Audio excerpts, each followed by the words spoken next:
In a nation searching for answers, every household has a story, and every story is shaped by the politics of our time. Your struggles, your hopes, your future. We bring you the voices of the people and the leaders who must respond. Because a stronger democracy starts with informed citizens. This is where Zambia comes together to talk, to question, and to push for better. Your voice, your power, your Zambia.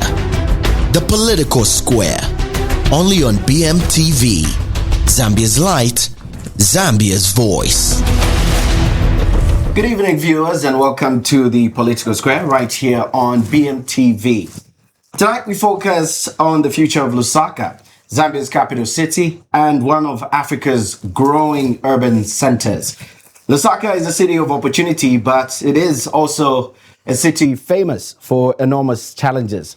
Residents continue to grapple with traffic congestion, poor drainage systems, flooding, waste management concerns, informal settlements, unemployment, and increasing pressure on public infrastructure. At the same time, local government has access to significant resources and opportunities. For 2026, the Constituency Development Fund has been increased to 40 million kwacha per constituency, the highest allocation in Zambia's history. The question many residents are asking is whether city leadership can effectively coordinate development, improve service delivery, and transform the lives of ordinary citizens. Tonight, joining us is a man many of us know for his active civic activism, public engagement, and advocacy on issues affecting Lusaka residents. He now seeks to translate that advocacy into public office. Mr. Chitambala Simon Mwewa is no stranger to most of our screens or our phones, but tonight he joins us on the Political Square on BMTV. Good evening, sir. Good evening, and thank you for having me. It's actually Chitambala Mwewa. Chitambala Mwewa. Otherwise known as Simon Mwewa Lane. Okay. And a lot of aliases there. Yes. Well, people, I was saying this earlier on my broadcast. Right. I never ever imagined that I would have to reaffirm my name because I didn't think I'd ever run for public office. I was happy operating under the banner of Simon Mwewa Lane Television. Yeah. Just to give you a brief history of I named the Facebook page after the street that's named after my late father. Okay. Dr. Simon Mwewa. There's a lane, a road there. Right. It's called very famous road. Yes. We know you from there. Right. So it's located right in front of Simoson Building. Yeah. So I created a page for that in honor of him. Okay. And the original idea was to simply record and take footage of the businesses in and around that community and highlight the activities there. Never in a million years did I ever think that it would gain any traction. It was just something I did out of passion and respect and honor of my father. But here it is now, we're running for public office, and the name on the ballot, guys, is Chitambala Mwewa, period. Chitambala Mwewa. This should be Bemba, right? Yes. Well, my names are actually... Should it be pronounced Chitambala? No, Chitambala. Chitambala. Yes. Okay. I'll try and get it right. All right, let's get into the thick of things, Mr. Mwewa. Right into it. Why do you want to become mayor of Lusaka? You know, that's a multifaceted question. And I'll say this. You know, I started out thinking, why is our city so filthy? And I had this idea that there were people that were in the driver's seat that would deal with that. In as far as the local authority is concerned. Because really, when it comes to the city of Lusaka, that is their baby. Yes. You know, cleanliness, functionality, and all that. But I observed and I saw that no one within the local authority was talking about this issue of environmental hygiene and cleanliness. Not a single person. Yeah. It was almost like our local authority was mute on the subject. And initially, I also wanted to come in through an advocacy sort of influential point of view. You remember the Ministry of Local Government named me as an ambassador for cleanliness. And that did gain a bit of traction, but it didn't do what needed to be done. It didn't shine a massive light on this problem. And then I realized that one of the ways of doing it, certainly not the only way, but one of the ways of doing it is to seek public office so that when you are in the driver's seat, in a sense, that you could drive this agenda of cleanliness. And one of my harshest critics recently said, well, that's all you ever talk about is cleanliness. You don't have anything else that's in your exactly what you should be talking about. In your arsenal of your artillery. It's just, my response to that is if we can, and I've repeatedly said this, if we can start from that vantage point, if we can begin from cleanliness, everything else falls into place. Of course, we realize that Lusaka has a plethora of problems. Lusaka is riddled with many problems. Cleanliness is only one of them. But my position is that if we start from there, then we can deal with the rest of the issues. Okay. I mean, what convinced you now to be the right time, to seek office? What's your vision for Lusaka over the next 5 years if you're elected? At least what are the few things you'd pinpoint that residents should be assured will happen? First of all, cleanliness. This idea that it is a collective, it is a sense of collective responsibility. I was walking through Kulima Tower today, and one of the things that, and I've been doing this for years, the only difference now is that I'm running for public office. But for years, I used to vlog through City Market. I noticed our people who sit on a bus, and I do it because I ride public transportation. I notice people throw things out the window. To answer your question, the proselytization, the preaching of this message of environmental awareness, meaning don't throw stuff arbitrarily out of the window, because this is the only city we have. This idea that you're sitting on a bus and the person next to you can do that without you saying anything because you think, well, that's his business. No, it's not his business. It starts with you. It's your responsibility to highlight that. If we can all be on the same page as far as that is concerned, there's hope. So to answer your question, I feel that within the first 2 years, we can have a mindset change in as far as this arbitrary throwing of garbage anywhere. The number one excuse in town is there are no bins. Within 2 years, we're going to have bins everywhere. Everywhere in the city, strategically placed, of course. And I'm not saying that we're going to clutter the city with drums. We can get very creative with it. There's cities all over the world that do this thing where, in some sections of a community, you can put cute concrete bins. You can get very creative with it. But we must provide that for our people. Not only that, believe it or not, we have to teach our people how to use bins. You would be shocked at how many people, in some areas, for example, we recently installed 20 bins. Our plan is to install 100 bins along Church Road. In front of Evelyn Hone College and the main police station, we've placed 20 blue drums there. That's space there? Yeah, right now. They're there right now. We installed them not too long ago. But you would be shocked at how many people see the bins and they wonder, why is that here? Is this for me to use, or is this for special people to use? Why? Because we have not been taught. Our people generally have been, sort of taught to think that bins are not evident. They're not readily available. So that's the second thing we're going to have to do, is not only provide the bins, but teach our people through sensitization, public service announcements. We've got these mediums. We've got ZNBC. We've got you. We've got the internet that can help us drive this message. And it won't happen by spontaneous combustion. It won't happen because people will come to their senses. No, it'll happen when we inform them repeatedly. That's the only way we can foster change. And I guarantee you, if we do it the way we're sort of planning to do it. You know, if the people of Lusaka, you guys, if you give me an opportunity to serve as mayor of this city, if they give us this opportunity, which I'm very confident they will, I can guarantee you within 2 years, there will be a mindset change and it will be self-evident, meaning you will see the change on our streets on an everyday basis. How exactly do you plan to do that? It's very simple. You have no idea how simple it is. I'd like to know that. Here it is. There are so many people, so many corporates out there that are willing to come on board.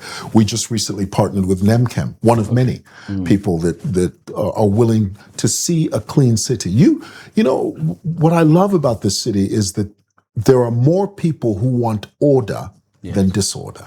Okay. There are more people that want functionality than dysfunction. And we have to ride that wave. So to answer your question, there are tons of corporates that are willing to come on board and sort of lend to this idea that we ourselves, all of us, through synergy and cooperation and partnership and JVs, to make sure that we deliver this idea of bins on the street and the way to use those bins. Right. The other way, of course, is that people have this idea that Lusaka City Council is poor. That is the biggest lie ever told. The local authority is uber rich. Why? They own everything. Right. We pay everything we have to them. Rates, land rates, this, that, and the other. Lusaka City Council is the richest, most lucrative local authority in the whole country. And somehow we've allowed the local authority to peddle this falsehood that they're struggling. They're not struggling. Okay. Yes, it's just the mechanism of collecting the revenue and delivering services. Because the only reason they exist, Lusaka City Council only exists for 2 reasons: revenue generation, service delivery. That's it. Nothing else. And on the revenue collection part, of course, things are beginning to change now with this digitization, which is a big component. Yes. But also, service delivery. The only way services will be delivered if the public demand it. You know, if you, as a citizen of this city, and you're walking down something simple, something basic, as you're driving down Church Road, and you notice that the zebra crossing or the pedestrian crossing is faded. Yeah. Don't sit there and say, "Oh well, that's just council for you." No, take them to task. Write your councillor. And that's the other thing. People don't realize how powerful, how important a counselor is. For years, we've been told this lie that, a counselor, just get one of these jobs, you'll be a counselor. No, those guys, those are the key. Those guys are the essential nut, the bolt in the mechanism that makes the whole thing turn. If the public, any member of the community, you see something wrong, you take your counselor to task. That zebra crossing will be fixed. But because we are people that we're so blasé, we're so aloof, there's this council for you, that has to change. And it's only going to change when our people take our councillors to task. Okay. There's several candidates that are running for the office. What makes you different from other candidates, and what experience best prepares you for this role? Well, it's a big task. I wouldn't say that I'm different from them, because we all want the same thing. I think that everybody that puts their name forward, no pun intended, guys. I see what you did there. Right. Yes. I think the reason they want to do that is it comes from a sense of service. Okay. I think all of us want that, because all of us want a clean, functional city. So I wouldn't sort of set myself apart from the rest of the candidates, because we all want the same thing. However, I will say that on the count of my age, I'm 57 years old now. I've lived quite a while. Right. And I really want to sort of foster this idea that it's possible for us to live in a clean environment. And not many people talk about that, you know. And I guess that would be the distinction. I think is that I can't think of anyone who has consistently, not to toot my own horn, I'm just saying that when people talk about cleanliness, they don't really talk about it passionately. You know, they think it's just, well, I mean, this is the way we live. This is how Zambians are. We're dirty people. We're filthy. We don't care. No, we don't have to be that way. Yeah. So in a sense, that would be the distinctive mark, is that I'm speaking about this. And that's where the mindset change has to come in, right? Indeed, yeah. All right, to our viewers, welcome to the Political Square. In case you have a question, please do feel free to send us those messages on the number that's on your screen, 0573-955-330. That number is available on WhatsApp as well. So do feel free to share your questions or your comments on today's program. Otherwise, Lusaka is amongst the fastest growing cities in Africa. Urbanization is placing enormous pressure on roads, housing, drainage systems, as well as public services. What is your long-term vision for urban planning in Lusaka? Already as it is, everything is squeezed everywhere. How do you plan to deal with that problem? I think it's important to point out that, shockingly so, 80%, more than 80% of this city is unplanned for. We are surrounded by unplanned settlements. And the stage at which it has reached now, I wouldn't say that it's possible to entirely fix that problem, but it is possible going forward to be more proactive and to be more stringent with the type of spaces that we let out.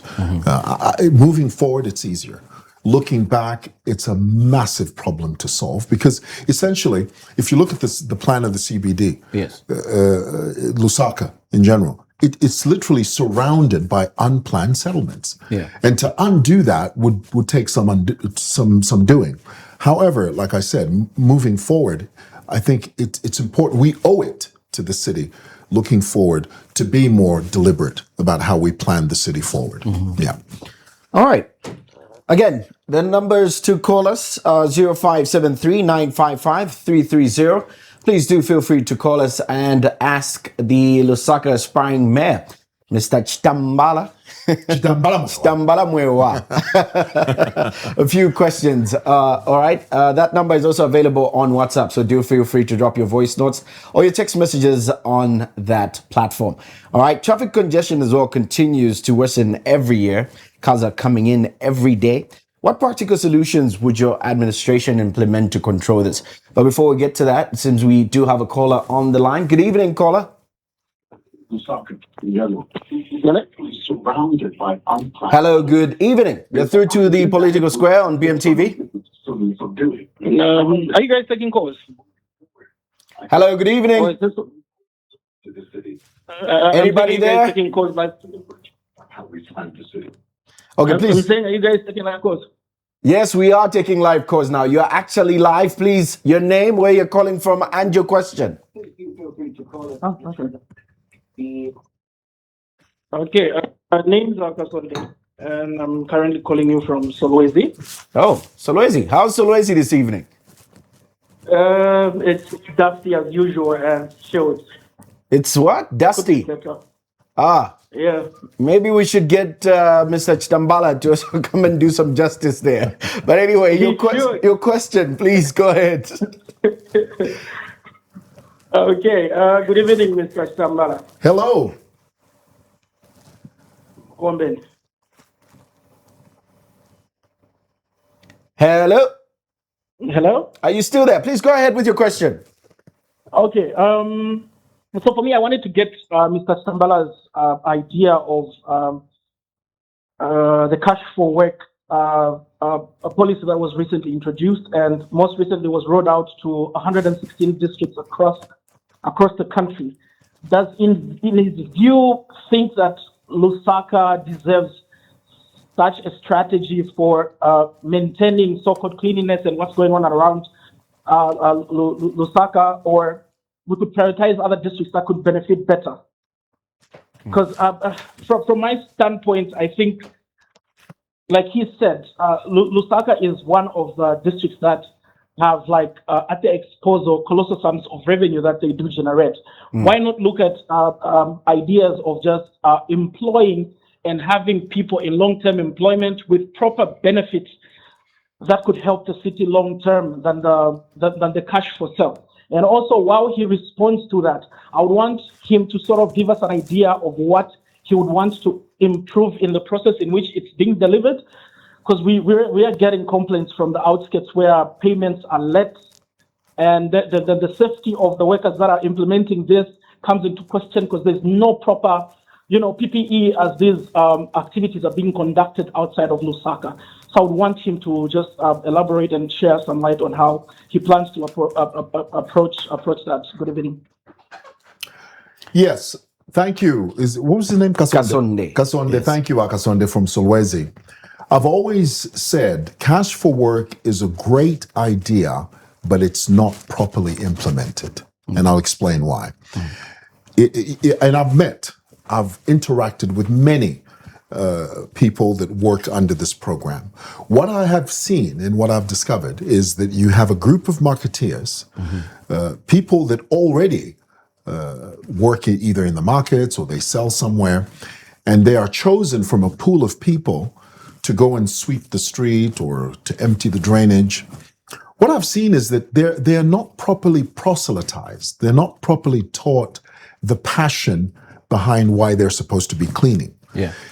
To me, it's a money-making venture. Yes, it's all about, well, how much are they paying Make us? a quick buck so I can survive. Yes, and what it is that you work, I don't know if you know how it works, is you work for 10 days, Yes. and then after the 10 days, you're sent on your phone 600 kwacha on your mobile phone. Okay. Yes. So essentially, and you're supposed to work for 3 hours. The days that you do work, let's say there are 10 of you, Yeah. and you're working along Mkushi Road, okay? You're sweeping, you're emptying the drainage system. You're supposed to work for 3 hours. Those 3 hours, I've seen this over and over again. They only work for 30, 40 minutes. The rest, they're just chatting, they're just talking. And then once the 3 hours elapses, oh, okay. They leave, they wait for the 10 days to get the 600. It's all about just making that money. It's not about making the environment cleaner. It's not about ensuring that this community is functioning. No, it's all about just that's all. Now, if you have that approach, all you're doing is that you're creating monsters out of people. You're creating moochers out of people. You're putting them in a position where that's all they think about. The way to do it, in my view, is to turn them into believers. Okay. Teach them that this is a service to the community. You're the reason this area is going to be clean and functional. Yes, of course, you're going to be compensated monetarily. I mean, who wants to do stuff for free? Right. But even though you're being paid for it, at least have the passion. That's number one. Number two, these groups, let's say there are 10 women that are sweeping. None of them have supervisors. There is no supervision. It's now they're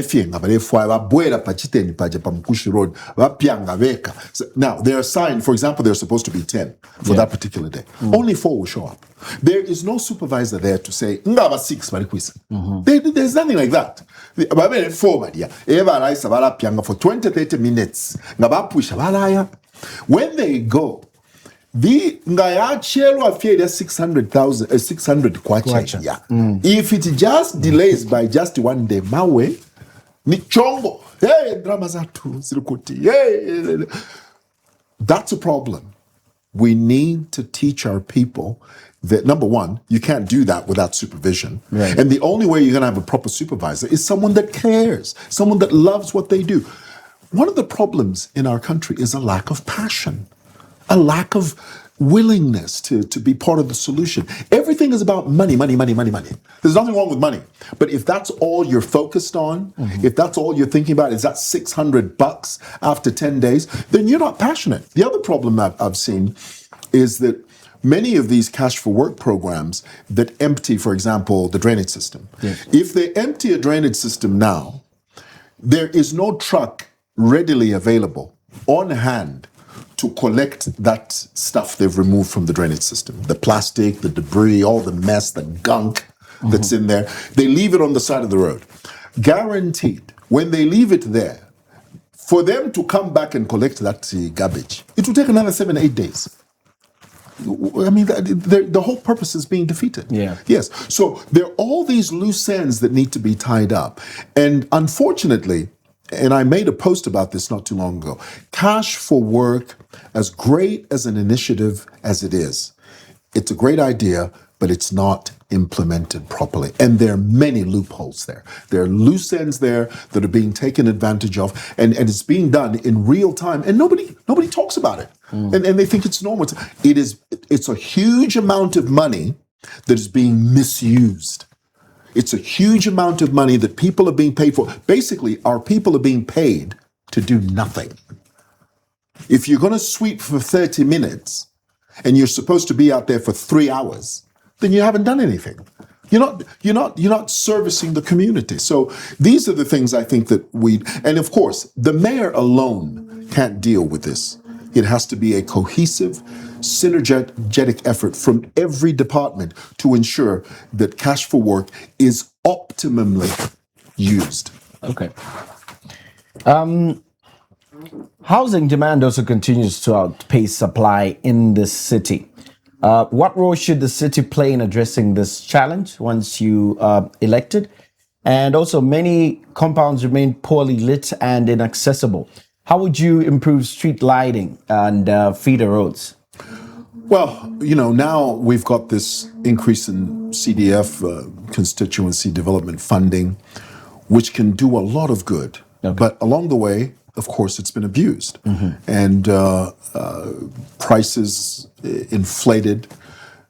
A pole that has a solar lamp on it that is bolted to the ground with a bit of cement in the ground.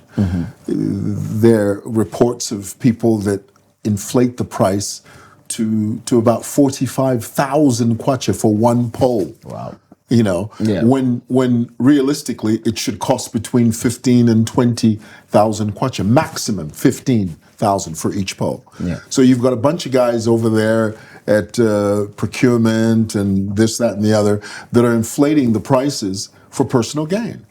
In the end, the city suffers. We're not getting the proper street lighting that we deserve because people are too concentrated on sort of lining their own pockets. But how do we control that? Well, it's corruption. You can deal with corruption from an administrative point of view. It's fine to do that. But as long as people are not being sensitized and there are efforts being made to that end, where sensitization, consequence, and all that. But it needs to be more. There needs to be more of a heavy hand in that regard. Right. Because if there isn't, I can tell you that's going to keep happening, because there are whole communities that are being disenfranchised because the prices are being inflated and the communities are not getting the proper street lighting that they deserve. Right. And in 2026, can you imagine? 2026, there are areas that don't have street lights. That is ridiculous. Makes no sense whatsoever. Yeah. Yeah. Well, you get into office, you implement some of these. What are the timelines that we're looking at? Realistic timelines, and also how will residents measure your success? I know you've said the first 2 years we'll see improvements, but how do residents get back to you and say, you promised this, and how far have you achieved it?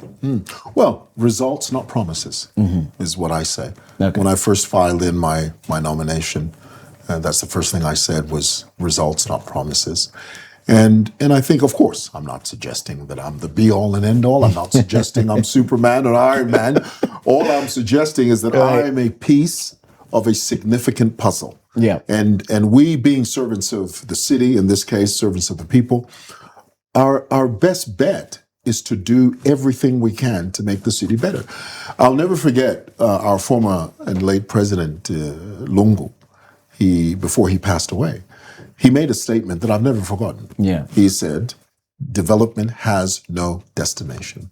So our job as servants of the city and servants of the people is to simply approach this wall of development and place as many blocks on there as possible. Some people put 2 blocks, others put 5. I'm hoping to put quite a number of blocks on there by the time I'm done. Yeah.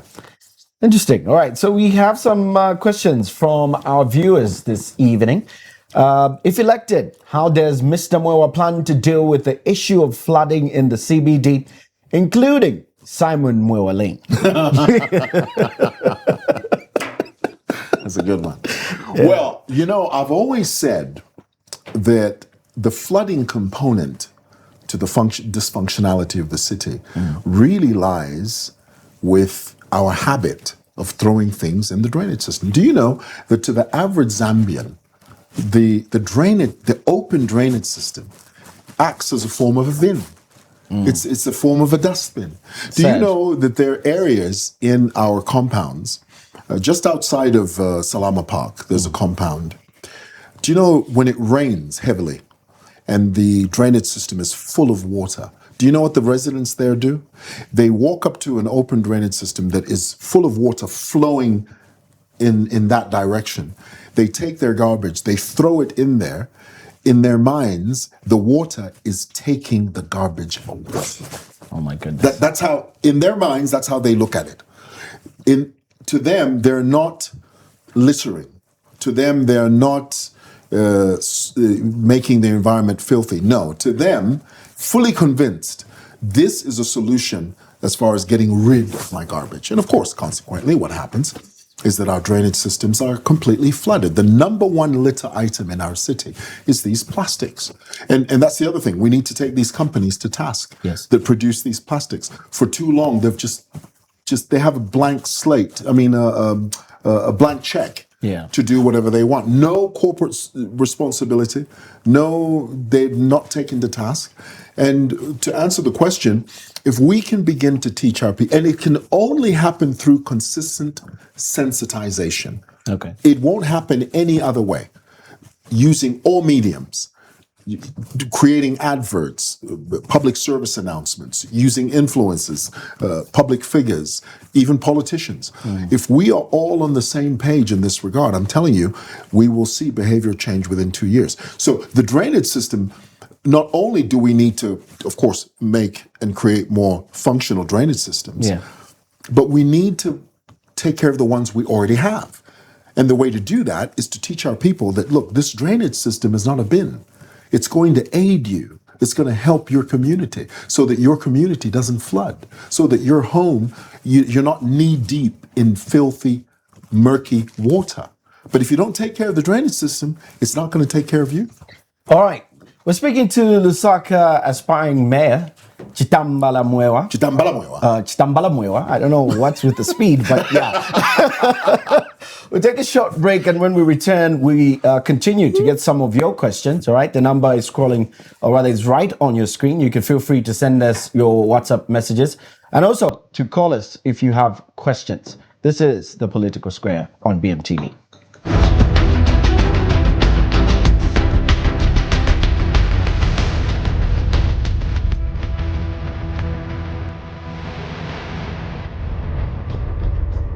Welcome back. You're still live on The Political Square with Temwani Nkata. Right here, my guest this evening is Chitambala Mwewa, who is aspiring mayor candidate for Lusaka in the forthcoming 2026 general elections. We're talking Lusaka, we're talking keeping Lusaka clean, and we have a couple of questions that have come from you, the viewers. Feel free to also send in your question, all right? The number is on your screen, 0573 955 330. The phone line is open as well. We have another question here. It says, cleanliness is godliness for sure, but as a health practitioner, I would love to know your campaign slogan is cleaning Lusaka. Beyond collecting garbage, what practical plans do you have to address poor drainage, illegal structures, and public health concerns in the city? We see that in the rainy season where drainages are blocked and floods are everywhere. Before you answer that, we have a caller. Good evening. You're through to The Political Square on BMTV. Hey, good morning. Good evening. Well, it could be morning, depending on where you're calling us from. Right. That's exactly it. Yeah, your name and where you're calling from. My name is Silifia. Sorry, come again? Cynthia? I'm calling you from Silifia. Silifia, where are you calling from this evening? Yeah. I'm calling you from California. California. Then definitely it could be morning then. Time difference. Mr. Chitambala, confirm, sir. Yes. Hi, Silifa. How are you? Good, thank you, Mr. Chitambala, and congratulations on your adoption. Thank you. I have a question for you. For me, it appears some of the bigger problems that we have with the city of Lusaka is the systemic corruption in terms of awarding of tenders and all these invisible services, especially to big corporates, where there doesn't seem to be a system where tenders are put out for whatever services that the city requires and everything like that. For instance, whether it's a wall fences where people can put adverts, whether it's naming of roads, what system do you have in place, or what do you have in mind to make that process transparent? And then my second part of the question is that there seems to be a lot of stakeholders who are interested in your candidacy. What assurance are you going to give us that these people are not going to get undue favors once you are elected into office? Those are my questions. And thank you very much, and I wish you all the best. Thank you, Silifia from California. I wonder if she's from the Bay Area. Well, as far as corruption is concerned, like I earlier said, it's one thing to deal with corruption from an administrative point of view. It's a completely different thing when we're talking about the practical approach to either ameliorating it, bringing it down significantly, and dealing with it. Those are two separate things. All we can do is, I think there needs to be a heavy-handed approach to not only sensitization, but consequence in as far as dealing with corruption. And that's all I can say about that. To sit here and say that I've got a magic wand that's going to get rid of it would be, disingenuous on my part. In terms of awarding contracts and things like that, when we get there, we're going to cross that bridge when we get there. My position is that I want to serve the city. I want to live in a more functional city, a clean city. That's my objective. That's my agenda. Whatever else comes after that is just a plus. But and if I get criticized and sort of people sort of want to belittle the idea of cleanliness. People want to make you feel, but is that all you've got? Trust me, if we start from there, and I always say this, you can't get to 5 if you haven't started counting 1. 1 is the priority. 4, 5, 6, 7, it'll fall into place if you deal with 1. And if you can effectively deal with 1, you can deal with 2 and so on. All right, we've got another question here. Mr. Mwewa, please tell us how Mwewa. There is no L in my name. Yeah, but sorry for that. Tell us how you will ensure that people with disabilities have access to government buildings and services, e.g. the use of wheelchairs. I didn't know that people have problems with that. Well, accessibility for the differently abled is a priority, and it should be. Moving forward, building new buildings that are coming up, or even indeed buildings that are being modified and renovated, they should add this component of accessibility for our differently abled, and it should be a priority. All right, we have a host of questions here, so I'll quickly run through them, and then maybe you can start answering one at a time. This one says, "Good evening, I'm glued on your YouTube channel. Thank you for that. He is a good man for the job, but how tolerant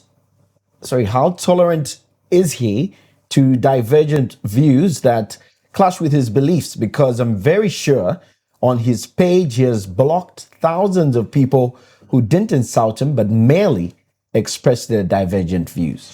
Well, that's from Happy. Happy, I have to tell you, the reason Mark Zuckerberg and his homeboys created that block button was so that we use it.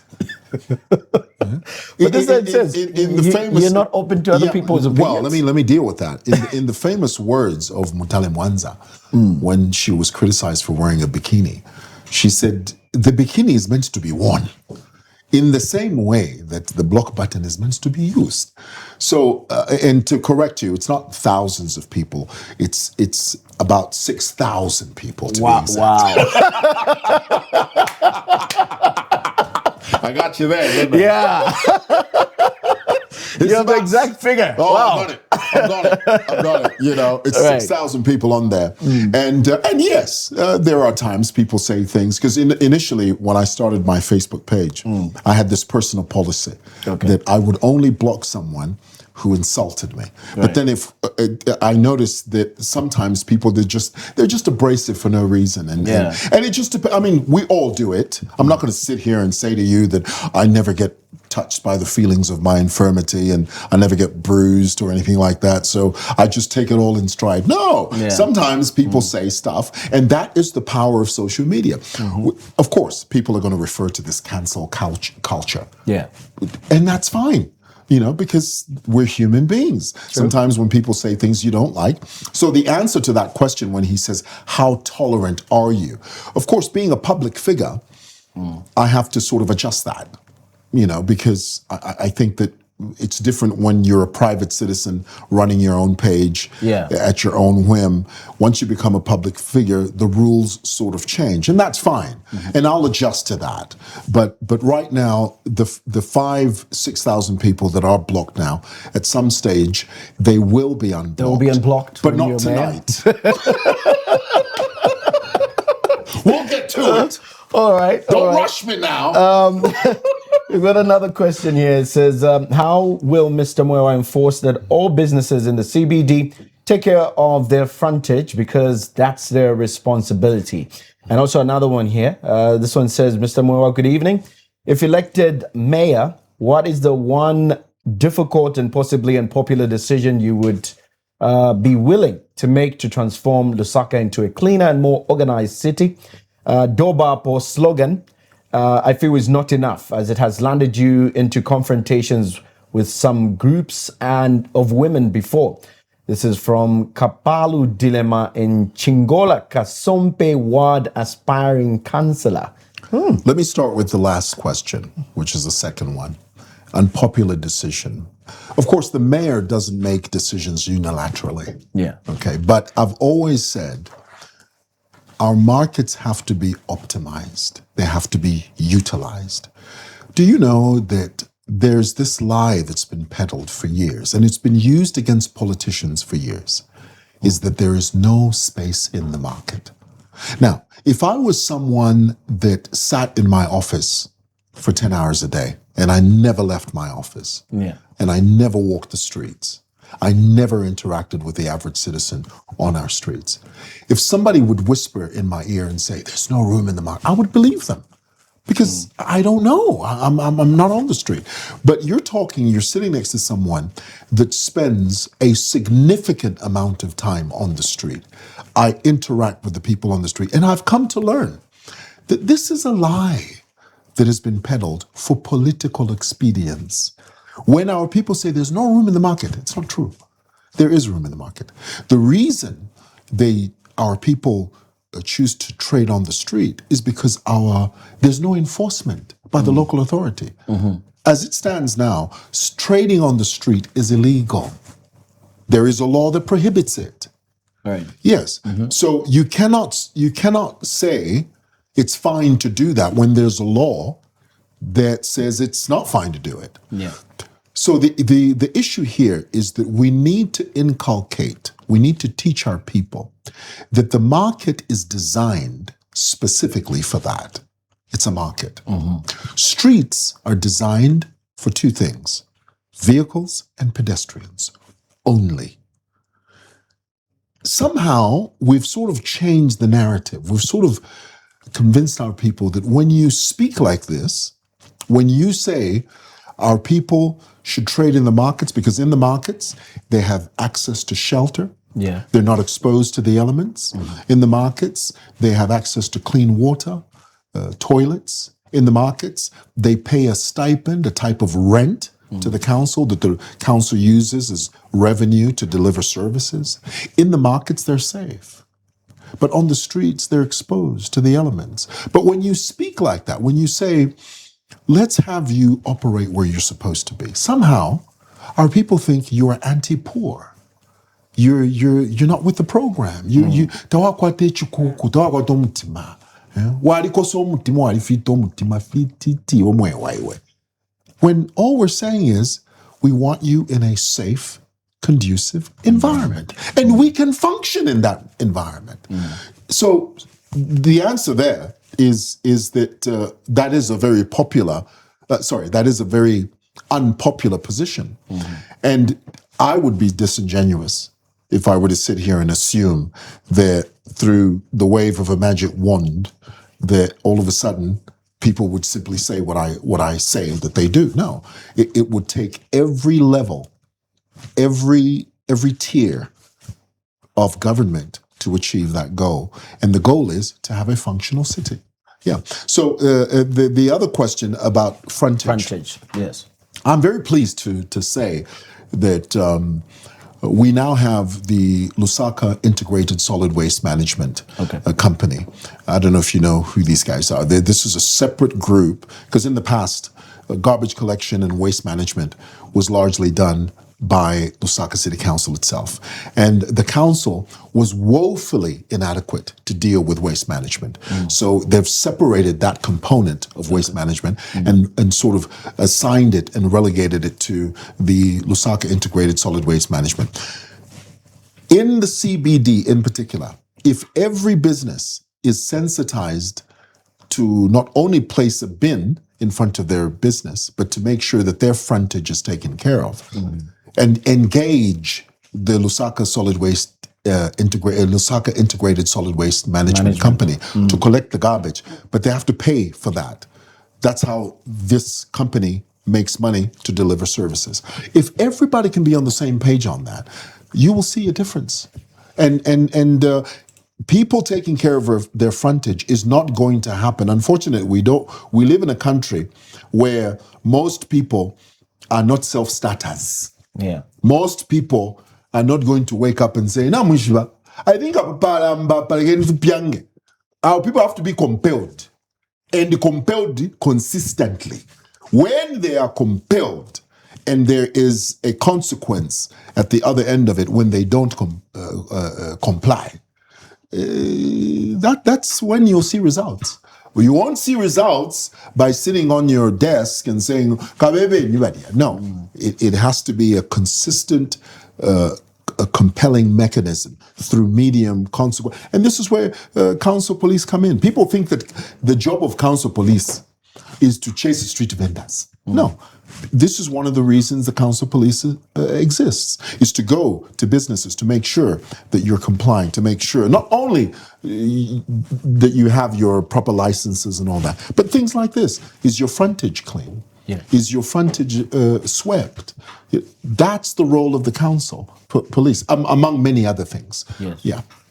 All right, but another question here says, Mr. Mwewa, how do you intend to reduce flooding during rainy seasons in Lusaka? To be precise, Kolima Tower bus station. Yeah, the answer is the same.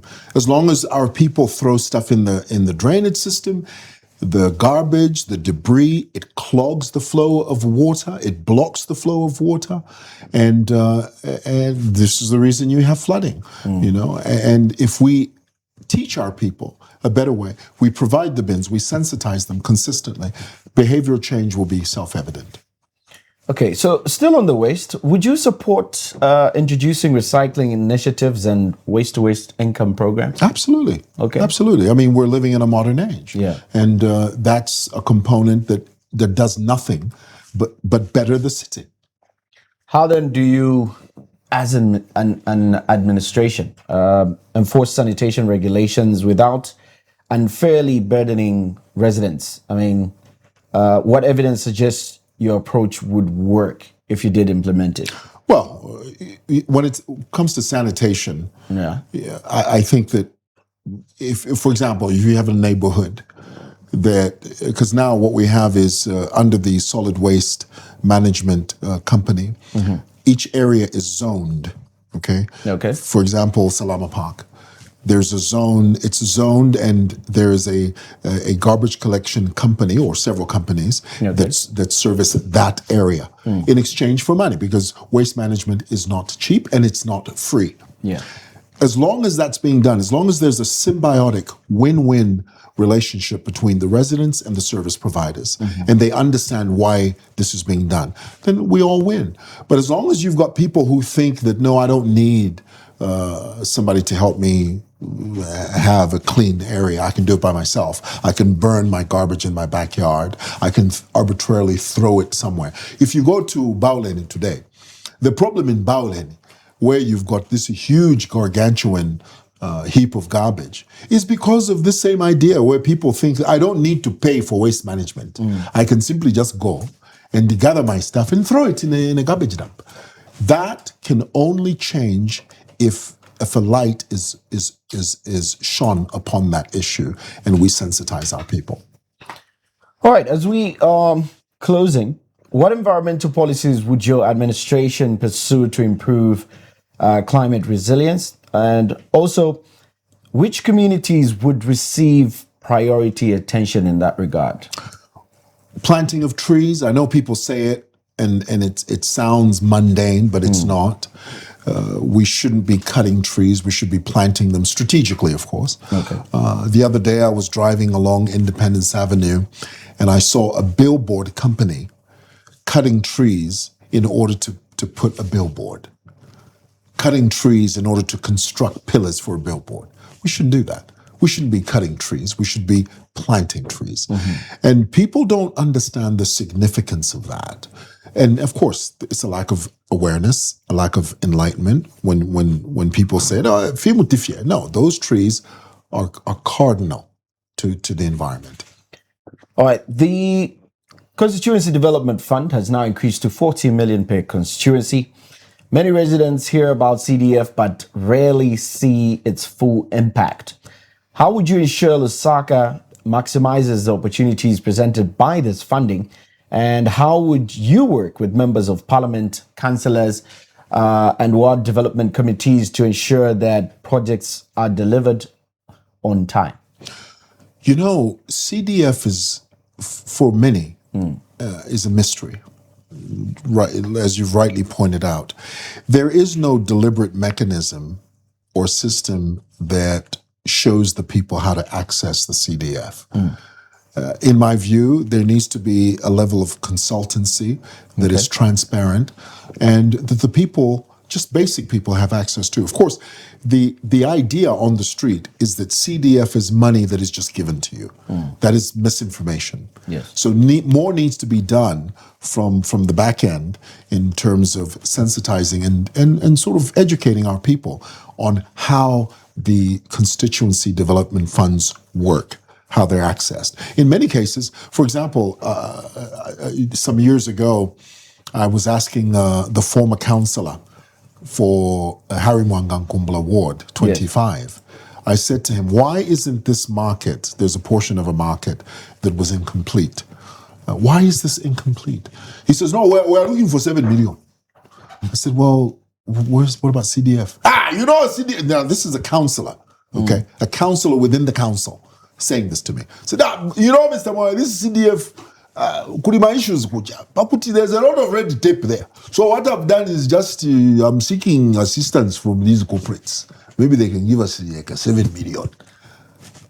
So what's the purpose of CDF? And you're a councillor and you're telling me this. Yeah. So there needs to be a realignment in the knowledge of how to access CDF, number one. Number two, how it's dispersed. And because it's public taxpayers' money, there needs to be a database. Yeah. Where we know how it's spent. And where it's spent. CDF should not be a secret. CDF should not be the preserve of an insider. CDF should not be behind a closed iron curtain. It should be transparent at the express clicking of the fingertips on my laptop if I want to see where it's spent, who spent it, and how much was spent. Okay, so once elected, how do you ensure transparency and accountability in its implementation, CDF? And also, what projects would you prioritize under CDF as essential? These have to be done. Roads, lighting, optimization of drainage systems, optimization of the fire brigade. There's this idea that there's only one main fire brigade in the CBD, which is the one on Church Road. There are a couple of them out there, but nobody talks about them. Yeah. You know, and also the attitude, and this is the reason our people, some areas you go to, a fire engine will respond to a fire, but by the time they get there, the building, the structure, the facility is burnt to the ground. And then our people, our own people, harm the fire truck drivers, they vandalize and destroy the vehicle because you didn't respond on time. So CDF has to go to optimizing operations and optimizing fire stations and making them function better. Okay. We'll be wrapping up in a bit, but let's see if I can squeeze in more questions here. This one, it says, mine is more of a comment and a suggestion rather than a question.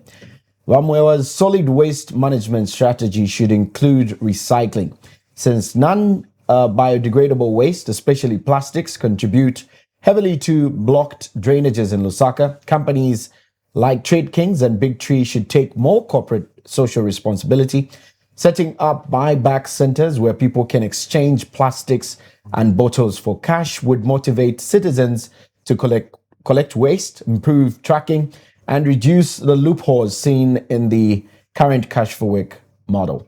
I agree with that. Yeah. I agree with that. I think the big corporates have to do a lot of heavy lifting. Yes. For too long, I think we've let them get away with stuff, and I'm speaking generally. I think it's wrong to have a city that's full of plastic waste and we don't take to task the producers of that plastic. We need to be more proactive with them. We need to be more engaged with them in terms of finding a solution to that problem. You can't have a drainage system full of blue plastics and the guys that make it are not doing any heavy lifting. Something's wrong with that equation and we have to fix that. All right, so one quick question. What did the previous administrations do wrong? In terms of? Generally, just administration and how the city was run. Once you're elected in office, would like to see what the differences would be. If the major issues that you would pinpoint were done incorrectly. Okay, what the previous administration did wrong, well, there are many things they did wrong. One of them was, and I'm speaking generally here, this first thing that comes to my mind, is this arbitrary sort of, loose caterism that was rampant. People forget how brutal that was. And maybe for me, the reason why it's so fresh in my mind is because in many cases, in many instances, I was a victim of that sort of brutality. Yeah. There are some people that would sit in an office who didn't encounter that or didn't have to deal with that. But for us that that work and function, that are stakeholders in the CBD, we bore the brunt of that brutality. And the idea that we can even entertain the thought of reconsidering that type of leadership back into the system is, to me, unconscionable. So among many things that they did wrong, and they did a lot of things wrong, so they did some things right, but that to me is what comes to mind. Is I never liked that brutality, and I hope we never go back to that. Of course, people say in this new administration, some people say that there is no caterism. I've always said that the caterism that exists presently is not as bad as it was in the previous administration. Caterism still exists, but not at the level it did in those days. In those days, if Kada threatened you, they would literally say to you, we'll escort you to the police. And when you finish fighting, we'll deal with you. Now, if you say that,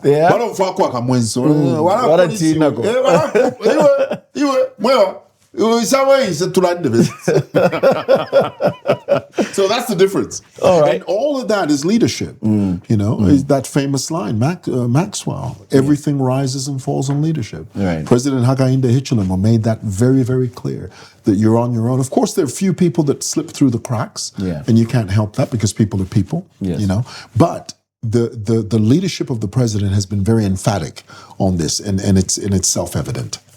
All right. One measurable promise voters can hold you accountable for. Let's talk 4 years from now. We're seated back in this chair. Hopefully, we could get you. You won't be too busy for us. Imagine we're sitting here 4 years from today. What is that one promise that voters can hold you accountable for? And we can come and look back and say, yes, he said he would do it. I love this question. People, 4 years from now, people are going to say, wow, the city's changed. It's clean. Wow, we've got bins. Wow, there's sensitization on social media. There's constant public service announcements about personal hygiene and environmental awareness. Wow, people are conscious about throwing things out the window when they're sitting on a bus. Wow, somebody sees somebody else throwing something and they take them to task and say, hey, you shouldn't do that. Because currently, when people do that, nobody cares. Yeah. Nobody cares. But 4 years from now, everyone is going to care. Mr. Chitambala Mwewa, thank you so much for joining us on the Political Square and for sharing your vision. We certainly wish you the best. As voters prepare to make the important decisions about the city's future, conversations like these provide an opportunity to move beyond just slogans and political practical solutions. Accountability as well as leadership. To our viewers, thank you for being part of tonight's democracy discussion. All right. And the strongest citizens are informed, engaged, and willing to ask the difficult questions.